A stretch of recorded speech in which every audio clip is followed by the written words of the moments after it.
Hi, everyone. Welcome to the Philosophy Writing 101 workshop hosted by the Research and Writing team at the Status Quo Project. In this seminar today, I'm excited to share some strategies and tips regarding the nuances of philosophical writing, as well as a general view on philosophy that hopefully will help all competitors succeed in this essay competition. So before getting started with the workshop and the seminar, let us introduce ourselves a bit. So this is our whole team at the Research and Writing Department. And personally, my name is Caitlin. I am the Research and Writing Executive at the Status Quo Project. And um, one of my favorite philosophical topics is definitely just understanding a bit about epistemology and metaphysics. I'm definitely really interested in that. And what prompted me into joining the Status Quo Project is that I was really entrenched by their goal of making philosophy really accessible for everyone. And I was just really inspired by all their different events and their professionality. And I just wanted to learn a bit more about philosophy myself. So now, um, could we move on to EJ?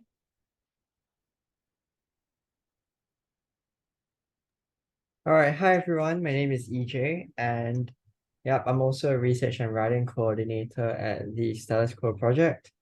So yeah, here we write articles, we research, and we learn about philosophy, about various topics around the world. And for me, I would say maybe more recently, my favorite philosophical topic has been philosophy of the mind, as well as about politics. So I'm generally more interested in how humans think, as well as why we think the way we do. The reason why I joined the Status Quo project was because I wanted to get this avenue to really find out more about philosophy, to learn and connect with others who share the same passion as me. Perfect. Sounds good. How about Stefania? So I joined the Status Quo project because I also have a passion for philosophy. I think the Status Quo project was a great platform for me to be able to learn more about philosophy as well as teach others about something that I am genuinely passionate about. My favorite topic in philosophy would probably also like EJ be political philosophy. I'm going to university for philosophy. That'll be my major, and I will be specializing in it. So it is something I am passionate about. And my position is a research and writing coordinator. Perfect. And now let's briefly just talk more in depth about what we do here. So at the Status Quo Project, we are engaged in spearheading philosophical and educational empowerment in many different ways. So through our internationally accessible events, such as our Logic and Rationality contest, as well as our International Young Philosophers Conference, our aim is to provide opportunities for youth around the world in fostering their interest in philosophy. Our self produced podcast episodes and intriguing articles found on our website will aim to provide entry level yet thought inducing content. And with a diverse global community, the Status Quo Project can be your next step in your philosophical journey. All right, so here's what we're going to be doing today in the seminar. We'll start with an introduction, which is what philosophical writing looks like, its history, characteristics, and a snapshot of what one might look for in a successful essay.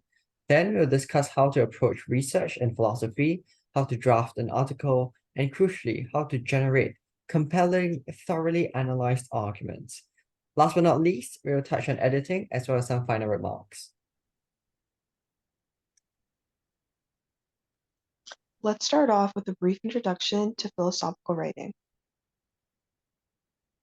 Let's talk briefly about its history. Deriving all the way from ancient philosophers from Eastern and Western Greece in the 6th century BCE, the first person to be cited as a philosopher was Thales of Miletus in the early 7th century BCE. In the way in which he contributed unbelievably to both mathematical and philosophical enlightenment and made advancements in the grounding principles of the world, his so-called works is popularly seen as a starting point of those who followed. Over the years, from the Ionian philosophers to the Pythagoreans to atomists such as Democritus to the golden age of Plato, it is amazing to see philosophical writing morph and change with the time. By looking at a timeline and recognizing re-elections of skepticism, stoicism, and the creation of political philosophy, epistemology, existentialism, among uncountable number of great works, philosophical writing over the years, from scripture to online papers, stood timeless in being an important aspect of philosophical inquiry. Now, what is unique about philosophical writing?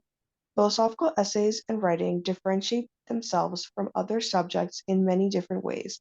It is ultimately incorrect to view it as a research paper, nor an exercise of self-expression. There are not many characteristics of report writing, and there is no particular goal that is meant to be achieved in every essay. Rather, philosophy is largely about defending a well-crafted thesis where arguments are proposed, countered, explained with many essential tools, and most times even strategically asserted. So let's consider what makes a successful piece of writing. So from our perspective, we think that there are two very important things to take note of and what philosophical writing should focus on. The first one is clarity. I personally feel that when you are trying to tell someone about an idea, you must make sure they understand it. Therefore, clarity is crucial. Others must be able to understand your argument and thesis that you're defending without any obstacles of unnecessary or unclear wording or organization. This means getting straight to the point, being clear, and not having long sentences that cause confusion. The second point is creativity, right? So oftentimes we have had years of writing, we have had years of philosophy being forming this backdrop that us as youth are entering. So therefore, we want to bring in a unique and refreshing take on what philosophy is. Ideally, we should try and bring something new to the table based on our modern circumstances. Of course, it is definitely very difficult to construct a whole new philosophical argument, and people take years in order to come up with them for doctorates and degrees. But perhaps a very simple change of perspective on an old issue will already make the writing much more interesting. So that's why we believe creativity is also very important in making a successful piece of writing. Right, next we'll talk about research. How exactly we research pillars of philosophy, how to get started, and how to understand a text and make the most out of it. So firstly, let's look at what the pillars of philosophy are. So there's quite a long list of different parts of philosophy here, and you can definitely see that there are many avenues that one can explore when one decides to write about philosophy. So it'll be useful to have a general understanding of each of this, as well as for those topics that interest you, dive deeper. So I would say, for example, most people are quite familiar with ethics and logic, but did you know that there is a branch of philosophy such as aesthetics, such as the philosophy of science, philosophy of mind? These are things that we still have in our daily life, just that we don't really consider all the time. So it'd be great to it would be great to understand these prevalent pillars of philosophy before we dive deep into writing. Right. So now, after understanding all of those, like 100 different pillars, where would one really start when researching on a philosophical topic? Because when you often like search up a topic and you go directly reading lots of like big, heavy kind of philosophical texts, it's often really overwhelming and difficult to understand. So people suggest three things. Usually, first, you want to kind of scope out the key words. So one should kind of understand what pillar or like question your topic will lie under. And for example, if you have a topic about free will, perhaps you will know that it is under metaphysics. This can help you kind of rule out some irrelevant arguments and often will give you kind of a better background on your topic. And number two is just like mass reading, right? Because by reading as many resources or sources as possible, one is then able to understand and identify like clear trends and like some philosophers, some questions, some controversies, which lie in common throughout most of these resources. So there's not usually like a hard cap. Usually personally, I read about 5 to 10 readings when I mass read, just like skimming and just looking at, for example, like the subtitles and things like that to just kind of get a grasp of what I'm trying to read and talk about. And thirdly, it's just engage in really simple resources at first, right? So this looks like perhaps like simplified summaries, website, video content, or even like some podcasts about this subject. Because the intent right now is to just familiarize yourself with some of the main like ideas by engaging in really bite-sized content to understand the framework like before you go and analyze some really difficult and heavy philosophical texts. And some resources I would personally recommend is the Stanford Encyclopedia is really, really good, as well as other kind of online encyclopedias because they're usually written by philosophical or like philosophy students in university. Philosophize This is also a pretty nice podcast if you just want to go on a walk and also listen and educate yourself. And free lectures by some professors found on YouTube is also something that's a really good start. So how do we absorb and understand information easily? So of course, there are many ways that one can do it, and these are just some suggestions from the team here. So the first one we would say is read slowly. Many texts are not easy to read because they're written by professional philosophers and they've crafted it such a way that it is supposed to be a time-consuming process, but after the process, you will really understand something new. So even if on the first read it's not very understandable, just tell yourself that you can do it. Push yourself to try and derive some interpretations, and slowly but surely, I'm sure that you will be able to understand what it's trying to say. Well, along the way, it would be great to do step two, right, which is to highlight and take notes. It's good to take notes because it actually forces you to think about what you are writing. It forces you to think about what you're reading as well. And it's a very constructive process when you're both reading as well as analyzing and writing notes at the same time. And yeah, number three is to discuss with others. So it'd be great to actually have a common book or a common text that you are reading with another friend. Right. So for example, for me, I was reading Machiavelli's The Prince, and my friend had also read it. So we could talk about certain concepts, certain quotes that he had written in his book. And really, I got to understand Machiavelli's book even more because I was discussing it with someone else. Being able to summarize it to others who may not have read the book, may not have read the text, will also be useful in ensuring that you yourself understand it. Lastly, it would be great to be consistent in your general search for meaning, right? Because if we are always exposed to different kinds of philosophy during the research, during the writing process, it means that we're always making connections. We're always understanding text as well as seeing how we can use those connections in other parts of our daily lives, whether we are talking to others or simply sharing an idea.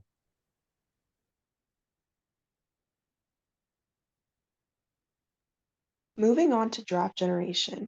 The draft will usually comprise of an introduction, body of writing, and a conclusion. And we'll be talking about how to write effectively for all three. Firstly, on introductions. An engaging introduction serves as the gateway to an article, capturing the reader's attention and setting the stage for what lies ahead.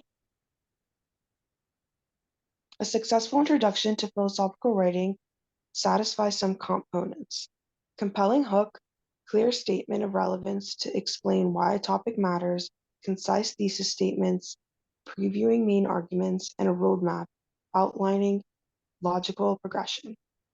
Now let's take a look at this example introduction about Hegel.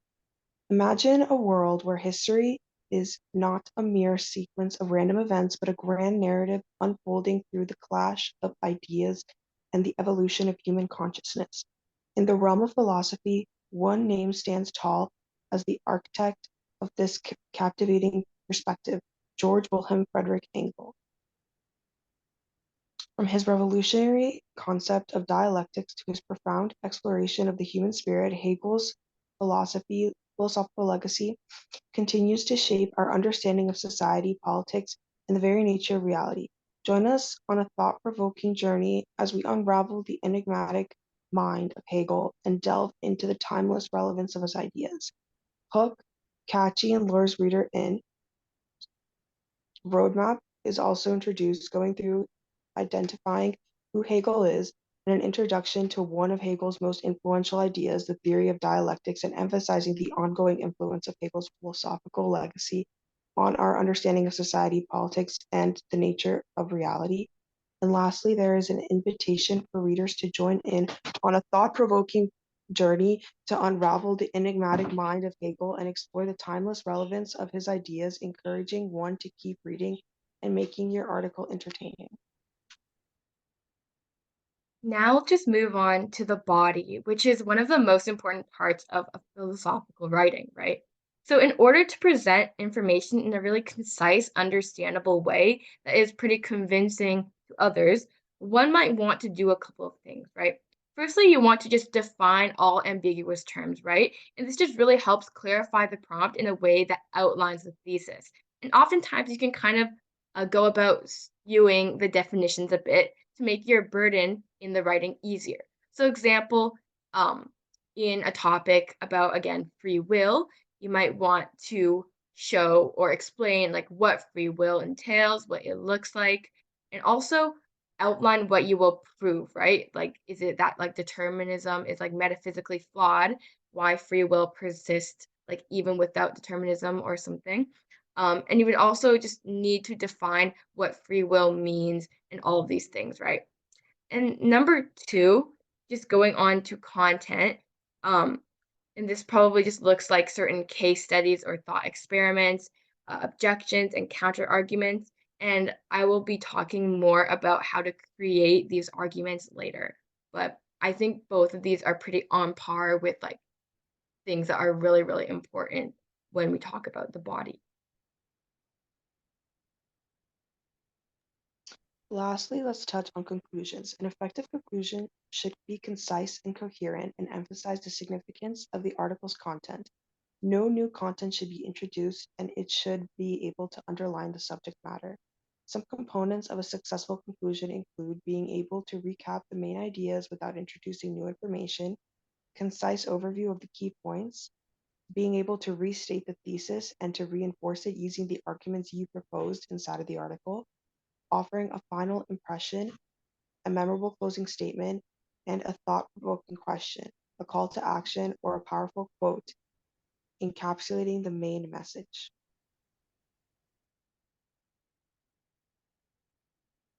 Okay, so returning to what I flagged earlier about arguments in the body part of a writing, I will now talk about how to properly generate philosophical arguments. And firstly, let's just talk about the different types of philosophical arguments, right? So, among so many that are put into categories and so many that aren't, one can generally see philosophical arguments as being under two groups. Firstly, there's deductive arguments. These are arguments that are comprised of premises that together draw a conclusion, right? And they rely on the truth of these premises to entail a certain conclusion. And here's an example, right? Number one, Socrates is a human. Number two, all humans are moral. Therefore, Socrates is moral, right? And when you see this, you can see the two, like one and two, those are premises that together entail a conclusion, right? So now let's move on to the criteria for evaluation. How do you know if a deductive argument is like good or not, right?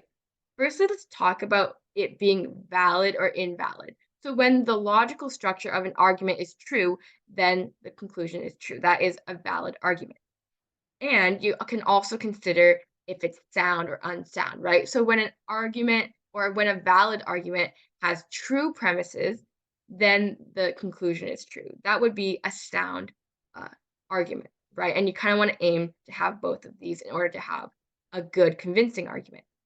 And moving on, there's also like inductive arguments. These are arguments whose logical flow entails like a probable or likely, but not a guaranteed link to the conclusion.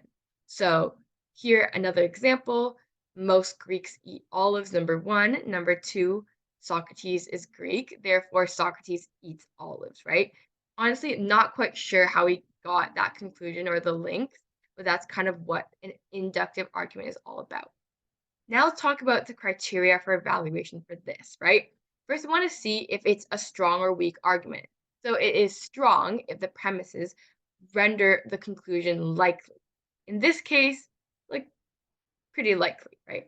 Next, like if it's cogent or not cogent, right? So it would be cogent if the true argument or the strong argument also has true premises.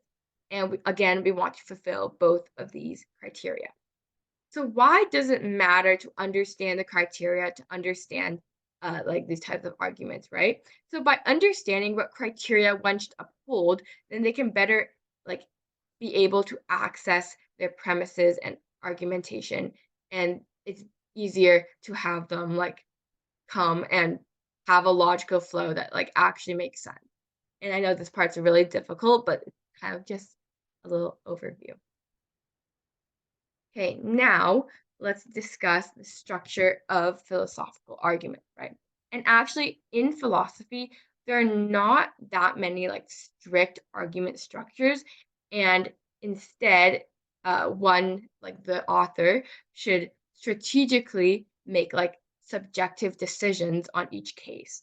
However, arguments in philosophical writing usually consist of like a set of premises that, with some like well supported analysis, prove reasons to support that thesis or to support kind of the general idea.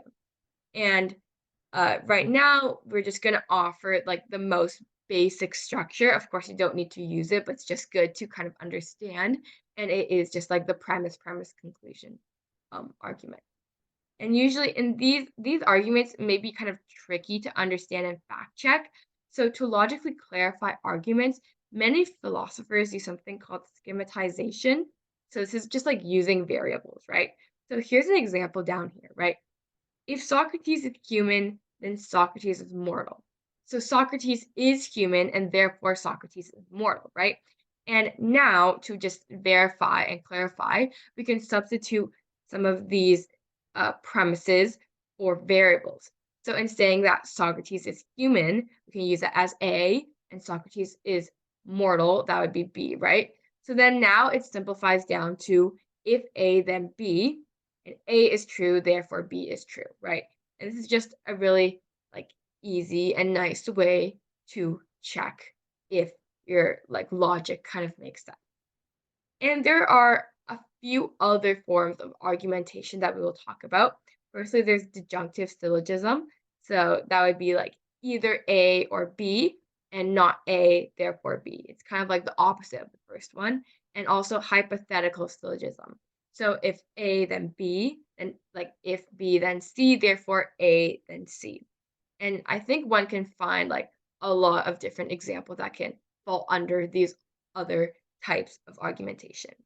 And note, however, that one can only use these argument structures if there is sufficient forms of evidence and analysis to prove the truth of the premises and also the links, the conclusions, right? And it's not enough to just assert your premises or just assert your claim. You have to have analysis to back this up.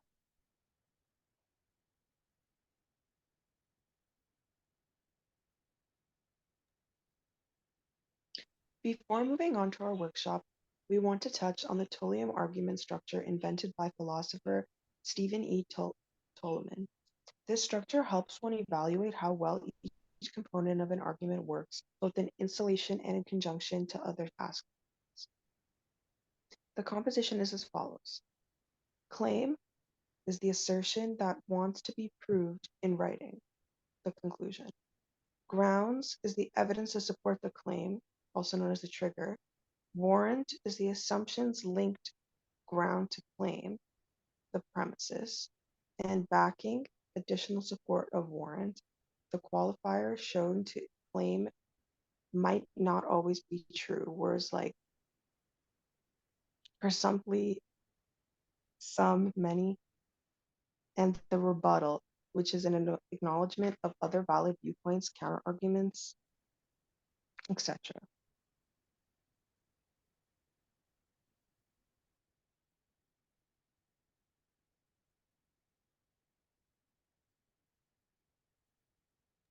All right, so now we move on to the next segment, which is a workshop. And in this workshop, we'll be considering this following question, right? Which is are body donations ethical? And of course, the context here is that a few months back, I heard of this story where I'm not sure whether it's in the US, but in certain countries, where after family members agree to donate their deceased relative's body to science, they don't actually know what happens to these bodies. And a documentary found out that body brokers are the ones who are collecting these bodies, selling them to various medical facilities, institutions, and for research, right? And in certain instances, there were actually bodies that were being sent to the military to be tested upon. And yeah, when families found out about that, they weren't too happy about it. But the general idea is that there is a whole industry and there's a whole system that regulates the sale of bodies, and body brokers exist, right? These people are processing bodies. It is costly, there's transport, etc. So now we have a philosophical question, right? Which is it ethical to earn money as a body broker, as someone who is working in this industry? And today we'll be considering both sides of the argument, as with any philosophical question. And yeah, this will kind of evolve into a very common debate, which is the question of whether utilitarianism, right, utilitarian ethics triumphs the ontology, or whether it is the other way. So let's see both sides of the argument. So firstly, what is the society-centered belief, right, which is the so-called utilitarian belief? The utilitarian belief is that this industry is good, right? It's going to be helping people because we are doing more research into the human body. We're doing research into the field of medicine. We're trying to learn more about how people's bodies behave. And this can and there's definitely a shortage of cadavers. These are used in many industries besides acting as practice for junior doctors who actually want to become surgeons when they grow up.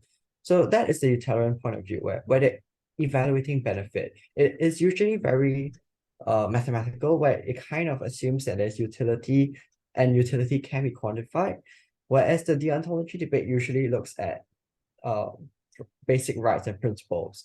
So deontologists would ask, do the ends justify the means? That means that even if the entire society will benefit, right, that everyone gains some sort of utility, does it mean that we are able to ignore the rights of one individual?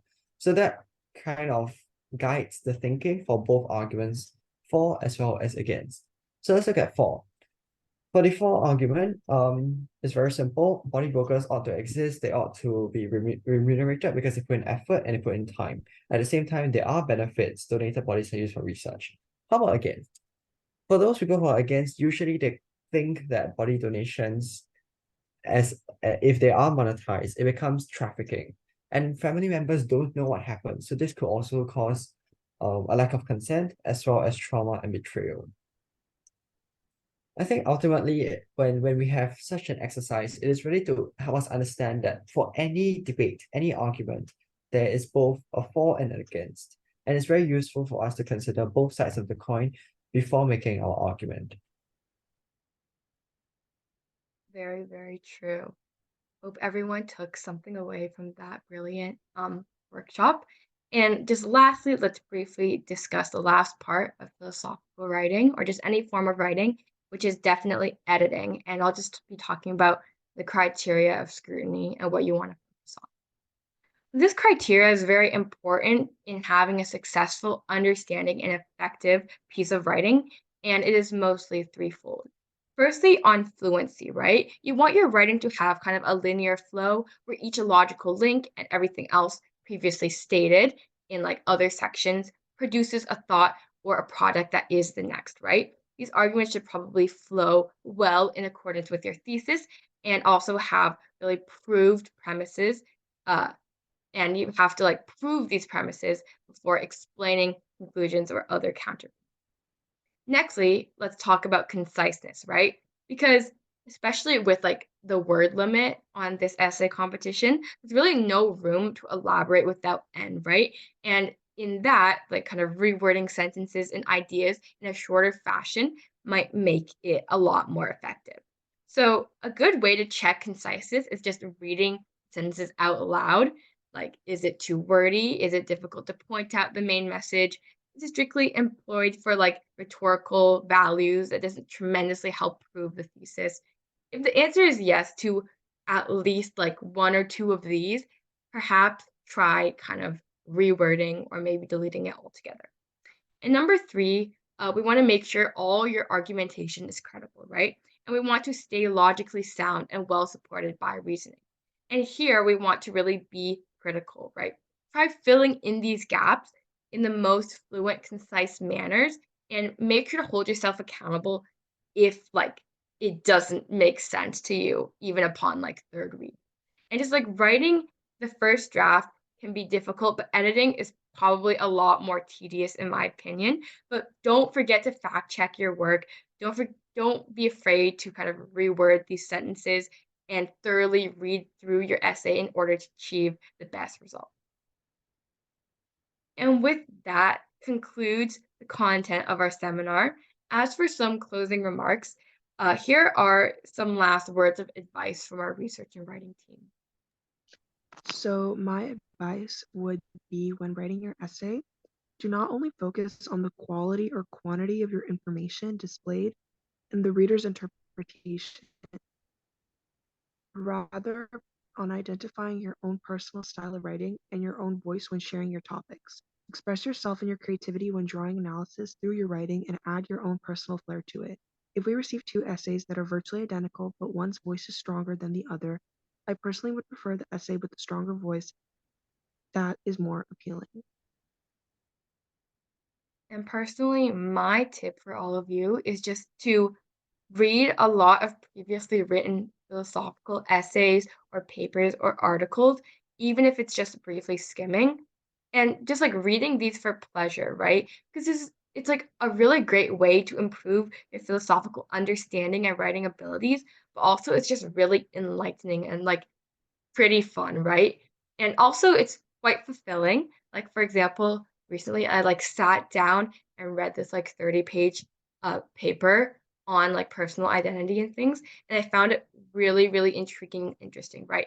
While you read these things, not only are you kind of training yourself to better understand kind of some writings in the future, but it's also just a great way to enlighten yourself to improve on your understanding, and altogether, I find it pretty fun. So definitely try that out. Well, for me, I think that most importantly is for you to be interested in what you're doing. So find something that you're very interested in. I believe everyone has the ability to be a philosopher because we constantly have thoughts permeating in our lives, in our minds, and it's all around us.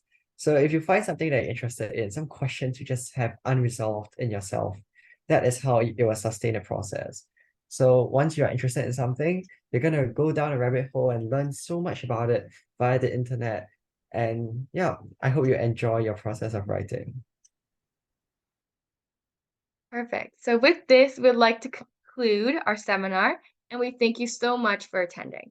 To access some free, accessible, and interesting articles and podcast episodes, mostly produced by us here, please visit www.statusquoproject.com, and good luck on your philosophical journeys.